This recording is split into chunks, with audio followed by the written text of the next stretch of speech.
दोस्तों, बीएनबी धारकों के लिए कुछ दिलचस्प और महत्वपूर्ण बातें हैं।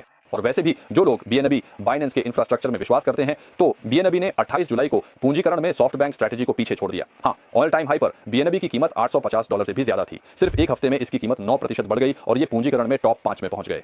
बाइनेंस रिसर्च की हालिया रिपोर्ट के अनुसार वृद्धि के मुख्य कारणों में से एक संस्थागत रुचि रही है। यानी अब संस्थागत निवेशक बीएनबी को जमा करना शुरू कर रहे हैं। उनके पास भूटान सरकार के साथ सहयोग है, एक बैंक है, उनके पास एक बड़ा बैंक है। यानी संक्षेप में कहें तो उन्होंने पर्यटकों के लिए बाइनेंस पे सेवा शुरू की है, जिससे वहां बिटकॉइन से सब कुछ खरीदा जा सकता है, जो बहुत ही सुविधाजनक है। इसके अलावा उन्होंने नेटवर्क के विकास की योजना 2026 तक घोषित की है और वहां वाकई में हैरान कर देने वाली चीजें हो रही हैं। सबसे पहले ब्लॉक का समय 3 सेकंड से घटकर सिर्फ 0.75 सेकंड रह गया है। ट्रांजैक्शन की फाइनलाइजेशन का समय 7.5 सेकंड से घटकर 1.87 सेकंड हो गया है। सबसे महत्वपूर्ण बात, औसत शुल्क घटकर सिर्फ 1 सेंट रह गया है। दोस्तों, 1 सेंट, यही है औसत शुल्क। जाइए अभी ट्रॉन में डॉलर भेजकर देखिए, ये $8 है दोस्तों। एक पल के लिए सोचिए। इसीलिए बीएनबी अब उन लोगों को सजा देना शुरू कर रहा है जो बड़े पैमाने पर लेन देन करते हैं। हानिकारक मीम्स के हमलों की संख्या में 95% की कमी आई है। नेटवर्क ने 24 घंटे में 17.6 अरब मिलियन ट्रांजैक्शनों का पीक लोड संभाला।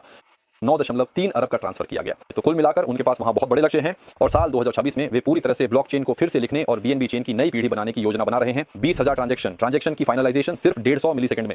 वहां जबरदस्त थ्रूपुट है, स्मार्ट कॉन्ट्रैक्ट ट्रांसफर के लिए इनबिल्ट प्राइवेसी फीचर्स हैं और वेब 2 जैसी आसान यूजर एक्सपीरियंस है। यानी आप बिल्कुल वीजा और मास्टर कार्ड की तरह पेमेंट करेंगे, लेकिन अंदर ही अंदर आपको गोपनीयता मिलेगी। और सबसे महत्वपूर्ण बात यह है कि पूरी डीफाई इकोसिस्टम में वे टीवीएल के हिसाब से चौथे स्थान पर हैं। यानी जिन्होंने बीएनबी को कम आंका था, उन सबको उन्होंने चुपचाप अपने चीनी अंदाज में जवाब दे दिया।